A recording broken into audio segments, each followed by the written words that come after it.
Hola, ¿cómo están? Gracias por acompañarnos en un nuevo episodio de Su Salud. Yo soy Su y su salud es lo que más nos importa en este programa. Vamos a hablar de un tema muy importante y a veces mal entendido, la ansiedad y los ataques de pánico que afectan a millones de personas alrededor del mundo. Es importante saber que aunque a veces se confunden y están relacionados, no son lo mismo. Por eso hemos invitado el día de hoy al licenciado Carlos González, quien es psicólogo, a quien le doy la bienvenida. Carlos, muchísimas gracias por acompañarnos aquí en Su Salud. Primero que todo, muchísimas gracias por la invitación y especialmente para hablar de un tema tan rico, para elaborarlo por mucho rato y para poder profundizar sobre estas diferencias que son muy importantes en la actualidad.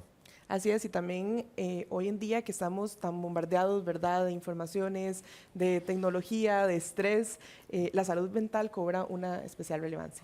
Sí, y yo creo que es un tema que se ha descuidado a lo largo de muchos años, de incluso hasta, podríamos decir que hasta tiempos modernos le hemos dado como la importancia adecuada, como se ha hablado, del, que es un tema ahora de que genera mucha incapacidad a nivel nacional y a nivel internacional también. Se ha empezado a considerar mucho el tema laboral, el tema personal, el tema amoroso y social. Entonces, es un tema que honestamente la salud mental va a ayudarnos al desarrollar estas investigaciones y estas formas sociales de verlo a tener mejores hábitos en el día a día.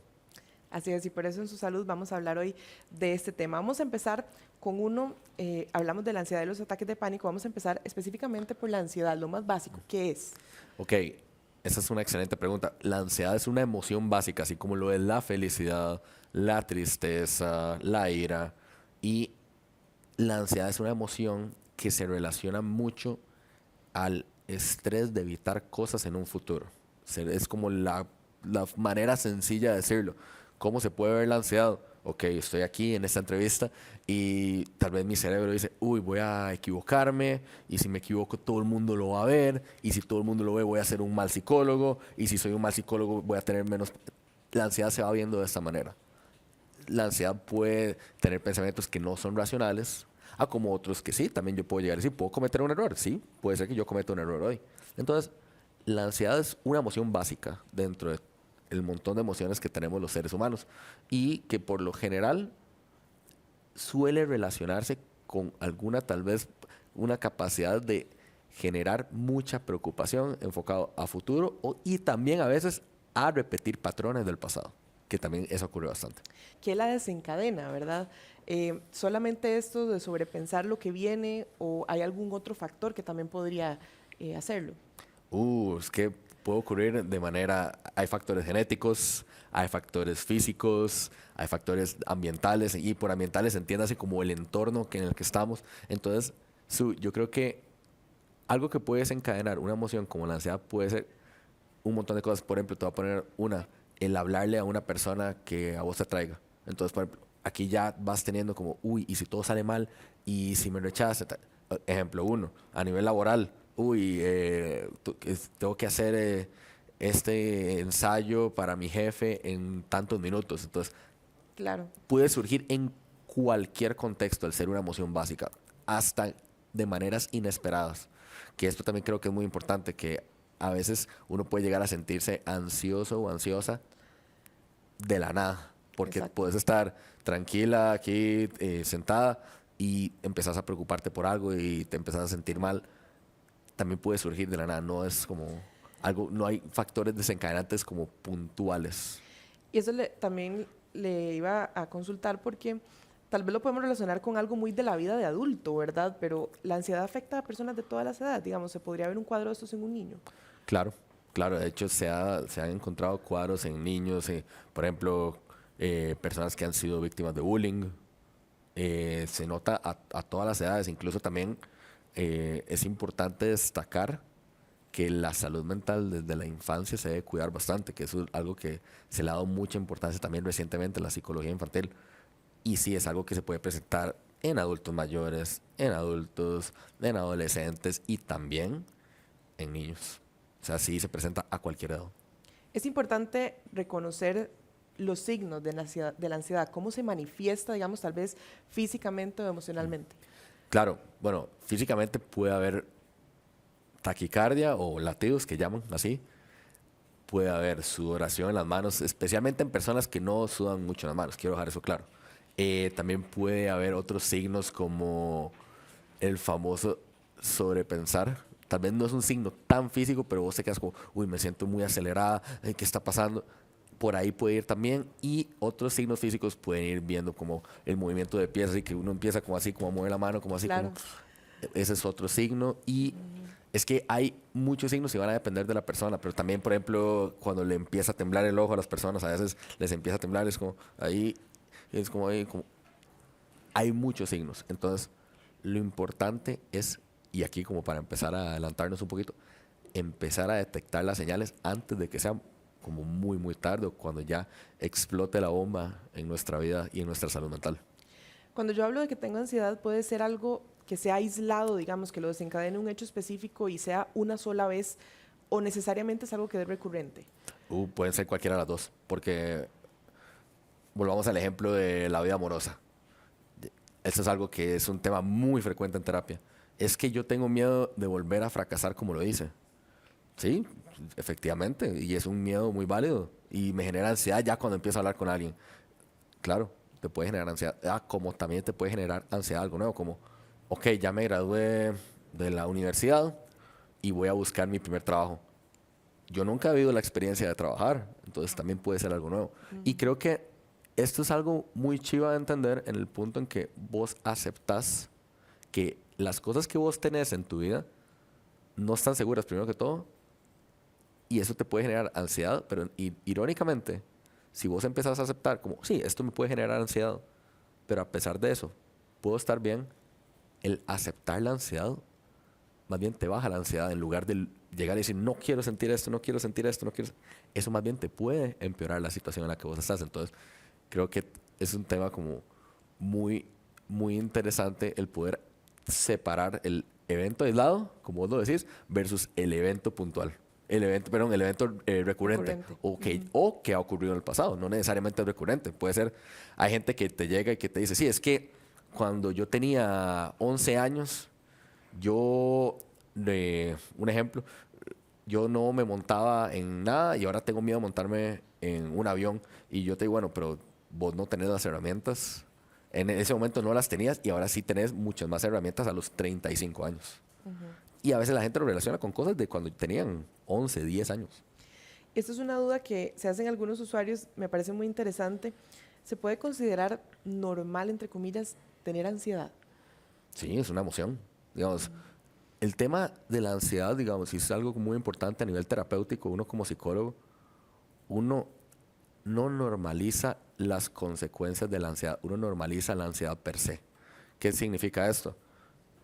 El tema que algo te da ansiedad puede significar no necesariamente algo malo, puede significar que te importa mucho, como llegar y querer dar lo mejor de vos en una entrevista de trabajo. Sí, no necesariamente es algo disfuncional. Como también puede ser como algo muy, muy disfuncional, como el no quiero hablarle a nadie porque todos los hombres son iguales. Sí, y uno llega y dice, ok, bueno, ya anduviste con todos los hombres, ¿no? Entonces, creo que es normal sentir una emoción básica. Sí, llegar y decir, ok, me genera ansiedad poder interactuar con personas, ¿no? Pero también es importante y lo que se trabaja es el cómo lidiar con esta ansiedad. Y a partir Claro. de ahí es que se genera el trabajo terapéutico y el proceso terapéutico. Porque también decíamos ahora que la ansiedad es una de las causas frecuentes de incapacidad. Entonces, tal vez lo que no debería ser normal es que nos llegue a afectar la vida diaria. Sí, y aquí es importante algo que dice un filósofo muy famoso que se llama Alain de Botton, es que la conducta ansiosa es una conducta que se normalizó en algún punto porque fue funcional, que eventualmente la seguimos manteniendo a lo largo de la vida y que eventualmente desencadena en una inestabilidad emocional. ¿Qué significa esto? Ok, sí, una vez yo estudié para un examen hasta las 5 de la mañana, entonces, y pasé el examen. Entonces yo empecé a mantenerlo y estudié toda la carrera y hasta las 5 de la mañana. Pero no se acaba ahí, porque ahora yo ya trabajo. Y no quiero que el trabajo salga mal. Entonces, ¿qué es lo que pasa ahí? Procedo a seguir trabajando y trabajando y trabajando y no lo suelto y ¡pum! Me afecta en mi vida amorosa y me afecta con mis hijos o me afecta tal. Y a partir de ahí es que ya la persona llega y en el famoso burnout o que llaman quemadas de la situación laboral, pero creo que es importante destacar que muchas conductas ansiosas son conductas que hemos normalizado en algún punto de la vida. Y tal vez no es tan necesario, pienso yo a nivel terapéutico, una opinión profesional, personal también, que tal vez no es tan necesario identificar cuál fue el punto donde vos empezaste a normalizar esto, pero sí entender cómo trabajarlo. Que creo que eso también es importante para las personas que están viendo esto y que tal vez no tengan chance de tener acceso a terapia porque la terapia es muy costosa. Entender que tal vez no ocupas el por qué me pasó esto. Yo cambiaría la pregunta por un ¿para qué me pasó esto? ¿Qué puedo sacar de esto? Entonces, sí, el sentir ansiedad puede ser algo normal, sí, pero también es importante entender hasta qué punto me estoy sofocando por esta emoción, hasta qué punto me está afectando. Porque vos lo normalizás 1 hora, ok, sí, 1 hora, ok, sí, 2 horas. En el momento que vos empezás a convertirte en tu ansiedad, en esta emoción, es cuando vos estás perdiendo tu paz mental y estás más cerca de caer en una crisis emocional. Si yo ya sé que tengo ansiedad o si por alguno de los signos que usted ahora mencionó, alguna de las personas lo reconoce, ¿verdad? ¿Qué debería hacer? ¿Cómo se trata? Y creo que el primer paso, aquí hay una paradoja humana, el aceptar algo negativo te acerca a algo positivo. Y el desear algo positivo en exceso te puede acercar a algo negativo. ¿A qué me refiero con esto? El aceptar, sí, mira, estoy muy ansioso por Sí, ese tema. reconocerlo. El reconocerlo es el primer paso. Si vos logras reconocerlo, ya vas ganando. Porque el reconocerlo es el paso que te permite a vos entender que hay más camino hacia allá. Ese es el primer paso. Segundo paso, empezar a detectar cuándo me da ansiedad. Casi siempre, no siempre, hay patrones que te desencadenan esta ansiedad. ¿Qué patrón puede ser? Ah, sí, siempre que me despierto para ir a trabajar, me pongo muy ansioso. Ok, entonces, ¿qué está pasando en el trabajo? Porque a veces uno dice, no, es que es el madrugar. No, más bien este puede ser la consecuencia de la ansiedad. Entonces, empezar a notar patrones. Y tercero, trabajar con esos patrones. ¿Qué? Que en el trabajo me da ansiedad. Ok, ¿por qué te da ansiedad el trabajo? ¿Por qué te da ansiedad tu relación? ¿Por qué te da ansiedad ir a comer con tu familia? ¿Por qué te da ansiedad salir con los amigos que te juzgan tanto? Empezar a detectar eso y a partir de ahí marcar límites como sea necesario, empezar a generar nuevos hábitos. También muchas veces el simple hecho de hacer ejercicio básico, y no me refiero como ir a un gimnasio ni nada, el simple hecho de salir a caminar una media hora, 1 hora, se ha demostrado que baja los niveles de ansiedad en muchas personas. No, lo ideal es poder llevar un proceso terapéutico completo y poder tener tiempo para hacer ejercicio y poder tener tiempo para conectar socialmente, pero la verdad es que no todo el mundo puede y mucha gente trabaja mucho rato. Entonces, si una persona no pudiera tal vez tener acceso a estos recursos, creo que iría por eso. Aceptar que estoy teniendo un problema con la ansiedad. Segundo, buscar patrones como, ¿cuándo se me desencadena la ansiedad? Y tercero, también cuándo no tenés ansiedad, porque eso también, tal vez no encontrás como los patrones que te lo provocan, pero sí los que no te lo provocan. Y eso también te puede acercar a las respuestas que vos buscas. Y por último, que creo que es muy importante, eso, no obsesionarnos con no quiero estar ansioso, no quiero estar ansioso. Eso más bien Sí, te perjudica. provoca, te va a perjudicar y puede desencadenar un ataque de pánico.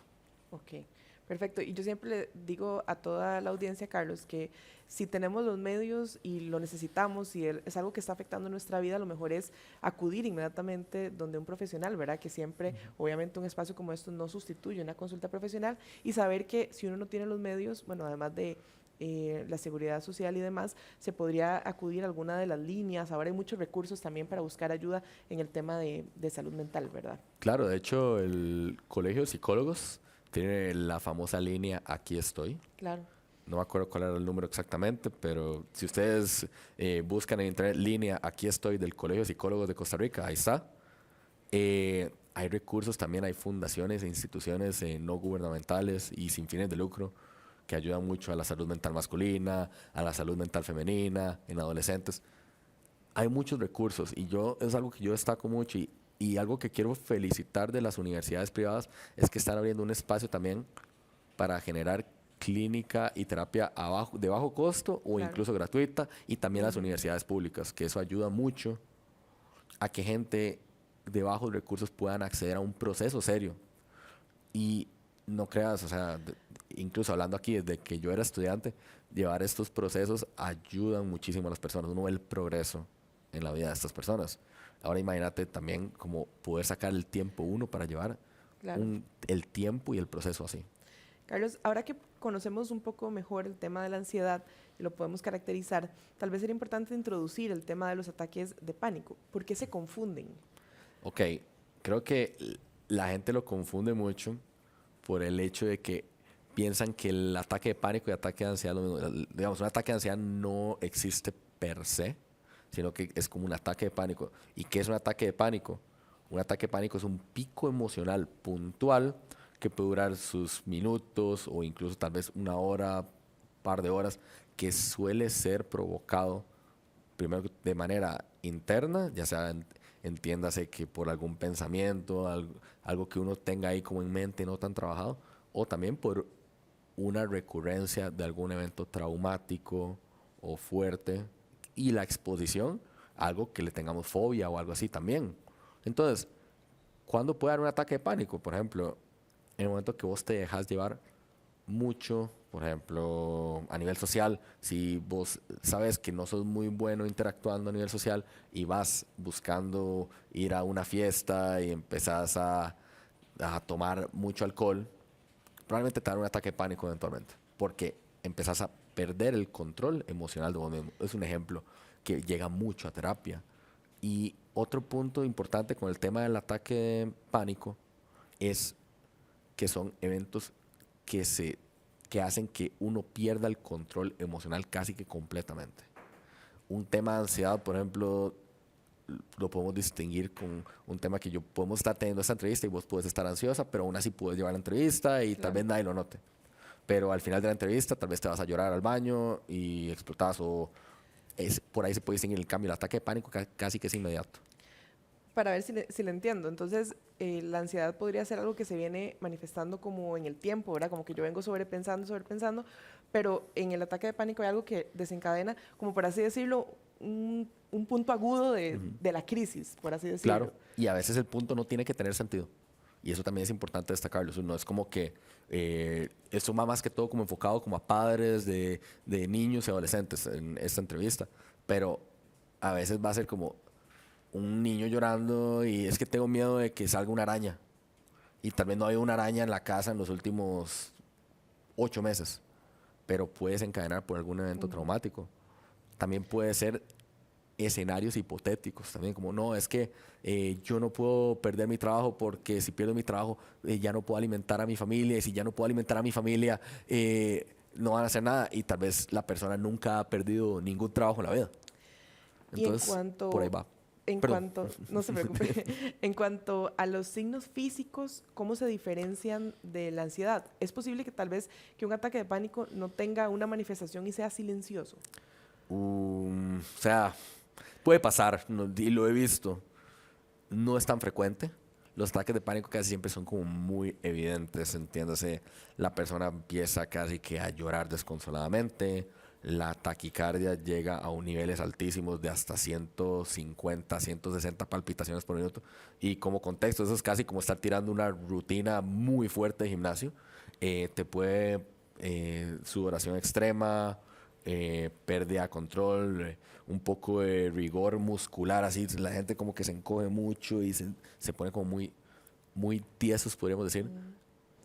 El tema de un ataque de pánico se va a notar mucho más en el momento, porque casi siempre es como, son crisis, para poder como verbalizarlo de una manera más coloquial, son momentos de crisis. El tema de la ansiedad es un tema como una alerta de que algo en tu vida no está Claro. siendo llevadero para tu salud mental. En cambio, el ataque de pánico es como ¡pum! De una. Tal vez es como los síntomas pueden ser parecidos, pero tal vez aumentan, digamos, por Sí. ser como en un momento específico. Yo creo que esa definición que acaba de dar es muy acertada. Es como una versión mucho más aumentada de lo que es un tema de sentir mucha ansiedad. Que aquí volvemos al punto. Y la gente relaciona la ansiedad como una emoción negativa. Y no necesariamente lo es. Porque el miedo, digamos, nos puede salvar muchas veces. Imagínate que alguien llegue y saque, por ejemplo, que vaya acelerando muy rápido y vos le decís a la persona con la que vas manejando, hey, mira, puedes frenar un poco, porque el miedo puede ser una emoción funcional, la ansiedad también. El ataque de pánico es algo que te saca de ti misma o de ti mismo. O sea, el ataque de pánico sí es algo que llega y te descontrola y te desborda. Y aquí tengo la pregunta del millón, Carlos.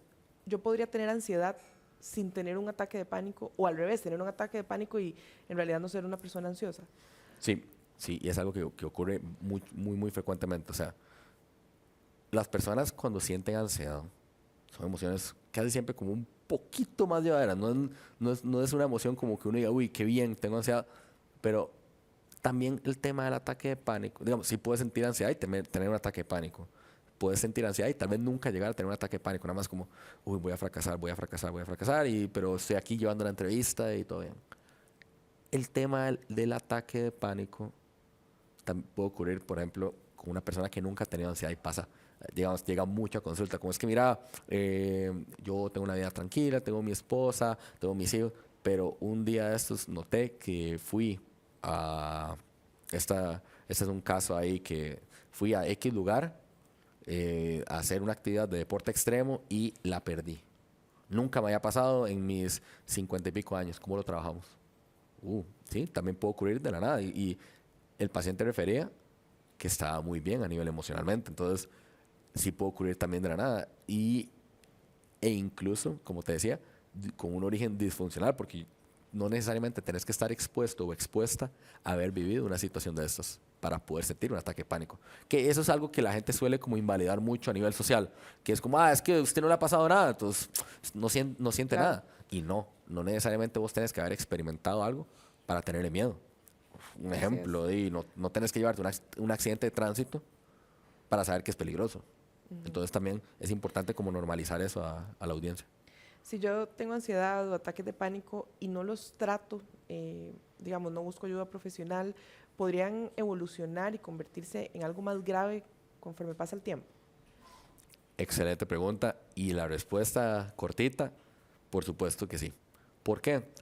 Porque estaríamos normalizando cosas que no necesariamente le suman a nuestra salud mental. ¿Y qué es lo que va a pasar después de esto? Puede aumentar y eventualmente llevarnos a una depresión. Y no solo la depresión, también va a desencadenar en conflictos en diferentes áreas de nuestra vida, como por ejemplo, yo tengo ataques de pánico por temas laborales, pero no lo trabajo. Entonces llego a la casa y hablo con, supongamos que una persona que vive con los papás y pasa discutiendo mucho ahí y luego de eso va a ver al novio y el novio también tiene una discusión. Entonces eso puede exacerbar una crisis mucho más fuerte y lo que vendríamos llamando agudos cuando es algo puntual, crónicos cuando es algo que ha ocurrido por un tiempo prolongado que puede ser de 15 días a 3 semanas en adelante, de ahí para arriba, se podría convertir en algo crónico, como una depresión y a partir de ahí ya podríamos tener que involucrar incluso hasta medicación y ayuda psiquiátrica por ser un tema muy fuerte que afecta a la salud mental de la persona que normalizó conductas que no, tal vez no pudo trabajar o no quiso trabajar, que también pasa esa, que a veces la gente dice, no es para tanto. Puede ser que no pudo o no quiso. Aquí estoy viendo algunas preguntas de los usuarios que me parecen muy interesantes y van como en esa misma línea. Por ejemplo, ¿cuándo sé que tengo que ir a un psicólogo o a un psiquiatra? ¿Y cuánto tiempo se necesita generalmente para tratar con éxito esos trastornos? ¿Se pueden superar? Sí se puede superar, pero hay que entender que el concepto de superar es aprender a vivir con esos temas. No es como que yo te diga, ok, Si no, va a desaparecer. no, o sea, toda persona siente ansiedad, toda persona. ¿En qué sentido? En cualquier sentido. Por ejemplo, como te decía, o sea, puede ser que okay, yo tengo miedo del rechazo, de que me rechace una chica, pero eventualmente ya lo convierto en algo funcional y es como igual. A pesar de todo el rechazo no me va a matar y tal, voy a sentir como taquicardia y todo, pero voy a ir a hablarle. Sí, se puede trabajar. A eso me refiero con superar. Que el ataque de pánico, por ejemplo, yo tengo miedo de subirme en un avión y siempre me ha dado miedo, pero las posibilidades de morirme en un accidente aéreo son de una en no sé cuántos millones versus en carro que es de una en ciento algo. Entonces, ok, sí, y yo me monto en un carro que tengo peores números, aquí puedo lograrlo. Voy a lidiar con este tema, voy a respirar lento. Hay herramientas como la respiración lenta, la meditación, el journaling, el ir a terapia. Esto es una lista pequeña de cosas que te pueden servir, incluso el hacer ejercicio, si tenés el chance, por ejemplo, de ir a un gimnasio, de ir a caminar, correr, nadar. Esto te va a ayudar mucho a liberar este estrés y por lo general se relaciona con una mejor salud mental. Entonces también es importante mencionar que no todo eso. Segundo, la segunda pregunta que me hiciste, la de cuándo ir a terapia y cuándo no. La terapia dependerá del profesional. Aquí voy a ser como muy amplio porque hay muchas ramas de la terapia a nivel psicológico. Hay profesionales que dicen que uno debería ir a terapia de manera preventiva, hay profesionales que buscan que solo en crisis, hay profesionales que manejan la terapia por una al mes. Entonces, aquí dependerá del profesional. ¿Qué le digo yo a la persona? Si usted tiene la duda de, ay, yo creo que yo ya debería ir a terapia, probablemente es porque debería ir a terapia. Entonces, si usted considera que debería ir a terapia, vaya. Si usted dice, no, mi vida está muy bien, no tengo como un descontrol emocional, tal vez puede esperar o podría ir a una sesión y si el psicólogo, la psicóloga, llega y dice, lo veo bien, podemos vernos una vez cada 3 meses de manera ahí como preventiva, también puede ser así. No todo tiene que ser tan seguido. Ahora, a nivel psiquiátrico, cuando ya hay un diagnóstico o un posible diagnóstico médico. ¿En qué sentido? Como te decía, cuando ya llevas más de unos 15 días, 3 semanas estando mal. Pero esto aplica en restricciones, porque yo no te puedo pedir a vos que estés bien si se acaba de morir tu mamá. Entonces también es un tema que los duelos no necesariamente hay que llevarlos a nivel psiquiátrico. Hay algunos que sí, y yo soy como un psicólogo que promueve mucho la ayuda psiquiátrica dependiendo del caso, pero en el momento que se sale de control algo por un tiempo prolongado, podemos considerar la terapia, incluso como para una referencia psiquiátrica o ir a psiquiatría de una. Creo que es como la respuesta más precisa y objetiva que les puedo dar a la audiencia en este momento. Carlos, se nos acaba el tiempo, pero bueno, quería hacer énfasis en esas estrategias que usted mencionaba, porque son actividades que no necesariamente requieren de un gasto, ¿verdad? Que yo puedo hacer en mi casa necesariamente. Entonces creo que también eso es importante, que están al alcance de todos y que eso nos puede ayudar también con nuestra salud mental. Sí, y yo creo que el aceptar que tenemos que sacar el tiempo para cuidar nuestra salud es el primer paso para poder evitar tener temas ahí con la ansiedad así muy recurrentemente, con temas de ataques de pánico. Y el sacar el tiempo es un acto de amor propio. Y en el momento que uno se cuida a uno mismo, uno va a llegar a tener una mejor vida casi que como consecuencia. Y una cosa que yo digo mucho, hay actividades de esas que dan mucha pereza, no te voy a mentir. O sea, salir a hacer ejercicio, por ejemplo, si vos trabajas en la tarde, mañana, y casi que tenés que ir a las 5 de la mañana, sí, pero te aseguro que vos saliendo de ahí vas a decir, wow, qué bien que hice esto, claro. Cómo lo logré, que wow. Entonces, a partir de ahí también es importante como destacarle a la audiencia que la motivación en estos casos va a ser una consecuencia, no es algo que llega antes. Y creo que esa es como una de las mejores notas que yo podría aportarle a la audiencia en este momento. Y ya para terminar, ¿cuál es su mensaje para las personas que ya están diagnosticadas o que no, y que tal vez con esta entrevista van a dar el paso, ¿verdad?, de buscar esta ayuda? ¿Cómo vivir con estas condiciones? Se puede vivir bien, ¿verdad? Ya usted lo ha dicho. Bueno, lo primero, y lo digo así como de la manera más profesional posible, esto no se supera al 100%, uno aprende a vivir con esto. Esto creo que es como muy importante el aceptar que el generar mecanismos de afrontamiento a los temas de ansiedad y pánico es la verdadera forma de superarlo y no desaparecen del todo. Segundo, el dar el paso a nivel terapéutico es un acto de amor propio. Muchas veces se dice que uno está en crisis y que uno está muy mal y que uno ya tiene que buscar como ayuda extrema. No, la terapia es un acto de amor propio, puede ser preventiva y no necesariamente significa que todo va a estar mal para siempre. Un momento malo en la vida no significa que es una vida mala. Y creo que tercero, el cuidar nuestra salud mental es un acto de todos los días, no es algo que vamos a tener que hacer solo en esta época y ya después desentendernos de esto.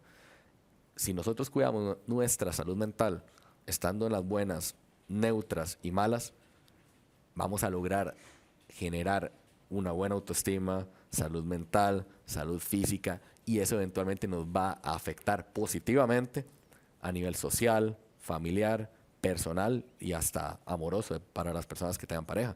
Entonces, es un acto que nos va a llevar a tener una mejor vida de rebote, el poder cuidarnos con actividades que, como lo decía Su, pueden ser tal vez costeadas si tienen el acceso, genial. Y si no, hay maneras de llevarlo.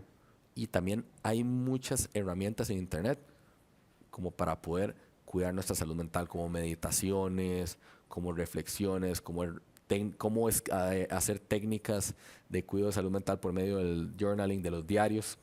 Entonces, hay muchas formas de cuidar nuestra salud mental y no todo implica una gran inversión. Bueno, quiero agradecerle al licenciado Carlos González, psicólogo, quien nos acompañó en este episodio de Su Salud. Muchísimas gracias por ayudarnos a entender estas diferencias entre la ansiedad y los ataques de pánico, que yo sé que va a ser una información muy útil para todas las personas que nos están viendo. No, muchísimas gracias por el espacio y por sacar un tema así importante para las personas y la sociedad actual. Muchísimas gracias y también gracias a todos ustedes que nos acompañaron en este nuevo episodio de Su Salud. Recuerde que puede repasar todos nuestros contenidos a través de teletica.com y todas nuestras plataformas en redes sociales. Nos vemos la próxima.